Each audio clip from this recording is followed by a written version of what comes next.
கன்னிராசி அன்பர்கள், பொதுவாக கன்னிராசி அன்பர்களை பற்றி சொல்லணும் அப்படின்னா பாருங்க, புதன் உச்சமடையக்கூடிய ராசி கன்னிராசி. பொதுவாகவே கன்னிராசி அன்பர்கள் பார்த்தீங்கன்னா நல்ல ஒருத்தவங்க ஒரு 10 நிமிஷம் பேசுறாங்க அப்படின்னா அவங்க யாரு, எப்படிப்பட்டவங்க, அவங்க கிட்ட நம்ம பழக்கம் வச்சுக்கலாமா வச்சுக்க கூடாதா, அவங்களுக்கு ஃப்ரெண்ட்ஷிப் அவங்க கூட நம்ம வச்சா அவங்க லாயலா இருப்பாங்களா இருக்க மாட்டாங்களா, நம்மளுக்கு கஷ்டம் அப்படின் போது அவங்க ஹெல்ப் பண்ணுவாங்களா பண்ண மாட்டாங்களா அப்படின்றது தெளிவா. நிறைய கன்னிக்கு பாருங்க ஃபாரின் ட்ரிப் போகிறது, ஃபேமிலியோட ஒரு ட்ரிப் போகிறது, ஒரு கோவா போகிறது, ஒரு அந்தமான் போகிறது, இந்த மாதிரி நிறைய வாய்ப்புகள் தேடி வரும். அந்த மாதிரி நீங்கள் போவீங்க. உத்தியோக நிமித்தமாக போகிறதும் உண்டு, நம்ம ரிலாக்ஸ்டாக ஒரு டூராக போகிறதும் உண்டு. எந்த பயணமாக இருந்தாலும் அந்த பயணத்தில் ஒரு கன்னிராசி அன்பர்கள் நீங்கள் என்ன வழிபாடு பண்ணும் அப்படின்னா நான் சொல்லிட்டேன். தினம்தோறும் கோளறு பதிகம் பாராயணம் பண்ணுறது ரொம்ப நல்லது. கடைசி பிரயாணம் பண்ணும் போதாவது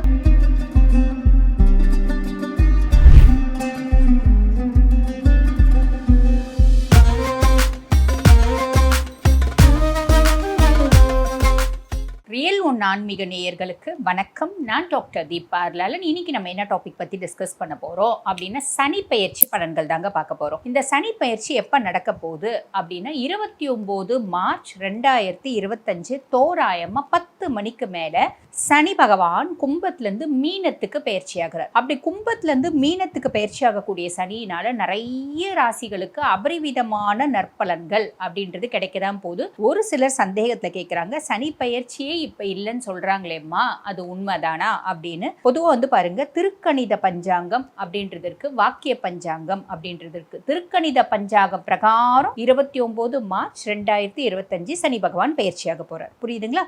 வாக்கிய பஞ்சாங்கம் பிரகாரம் கிடையாது. 2 பஞ்சாங்கமும் யூஸ் பண்றது உண்டு. பெரும்பாலும் நவகிரக ஸ்தலங்கள்ல பாத்தீங்கன்னா வாக்கிய பஞ்சாங்கம் யூஸ் பண்ணுவாங்க. சரிங்களா? சரி, அப்படி பயிற்சி ஆக்கக்கூடிய சனி பகவான் நான் முன்னமே சொன்ன மாதிரி நிறைய ராசிகளுக்கு அபரிவிதமான நற்பலன்கள் கொடுக்க போறாரு. என்னென்ன ராசிகளுக்கு எந்தெந்த விதமான நற்பலன்கள் வரப்போகுது, எந்தெந்த ராசிகள் எந்தெந்த விஷயத்துல ரொம்ப ஜாக்கிரதையா இருக்கணும் அப்படின்றதும் இந்த பதிவுல நல்ல விவரமா பார்க்கலாம், விரிவா பார்க்கலாம். கன்னிராசி அன்பர்கள், பொதுவாக கன்னிராசி அன்பர்களை பத்தி சொல்லணும் அப்படின்னா பாருங்க, புதன் உச்சமடையக்கூடிய ராசி கன்னிராசி. பொதுவாகவே கன்னிராசி என்பர்கள் பார்த்தீங்கன்னா நல்ல வசீகரமாக இருப்பாங்க. இப்போ ஜென்ஸ்னால் ஒரு நளினம், அதாவது ஜென்ஸ் பார்த்தீங்கன்னா பொதுவாக ஒரு ஆண்மைத்தன்மை, ஒரு ஆஜோனுபவமாக அப்படிலாம் இருக்க மாட்டாங்க. ஒரு சாஃப்டாக இருப்பாங்க, ஒரு மென்மை அப்படின்னு சொல்லுவாங்க பார்த்தீங்களா.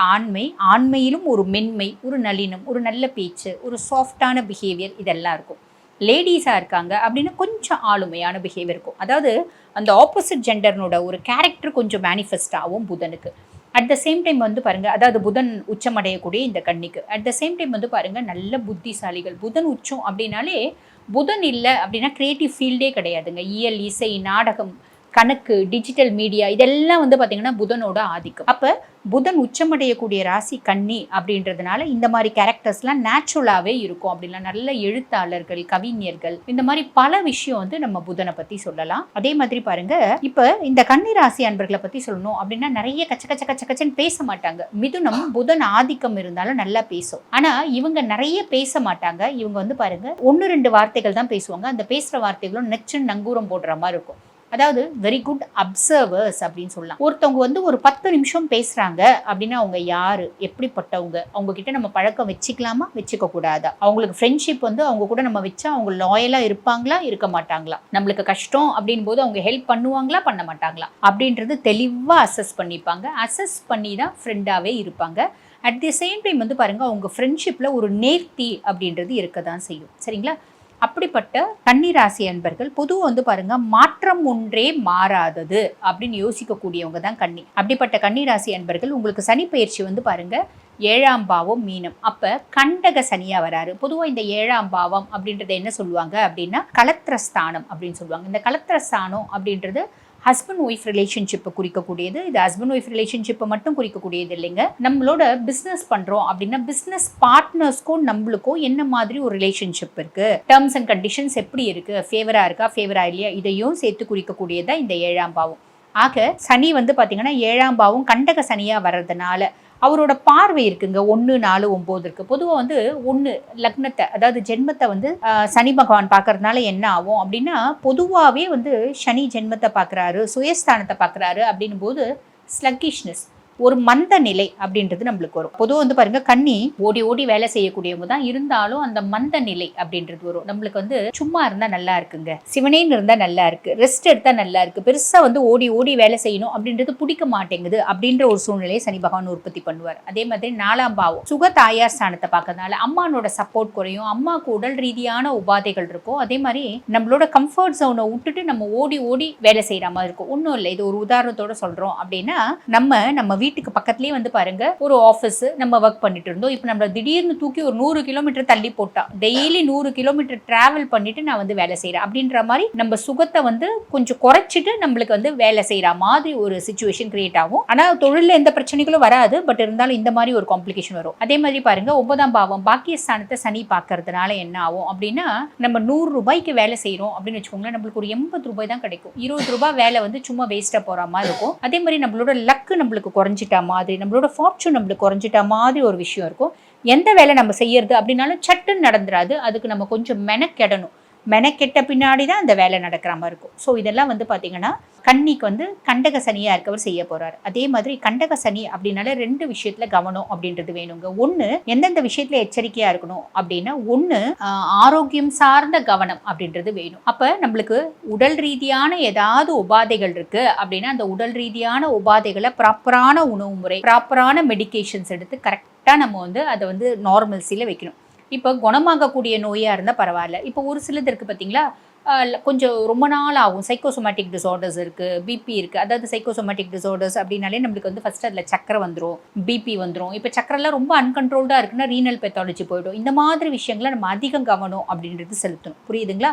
ஏன்னா சனி பகவான் என்ன பண்ணுவார் அப்படின்னா, ஆல்ரெடி இருக்கக்கூடிய நோய்களை இன்னும் கொஞ்சம் அதிகப்படுத்தி விட்டுருவாரு, வீரியப்படுத்தி விட்டுருவாரு. அப்போ நம்ம இந்த 2.5 வருஷம் ரொம்ப அந்த மாதிரி ஆரோக்கியத்தில் கவனம் அப்படின்றது தேவை. அதே மாதிரி பாருங்க, இன்னொன்று எதில் கவனம் தேவை அப்படின்னா, பயணம் சார்ந்த கவனம் அப்படின்றது தேவை.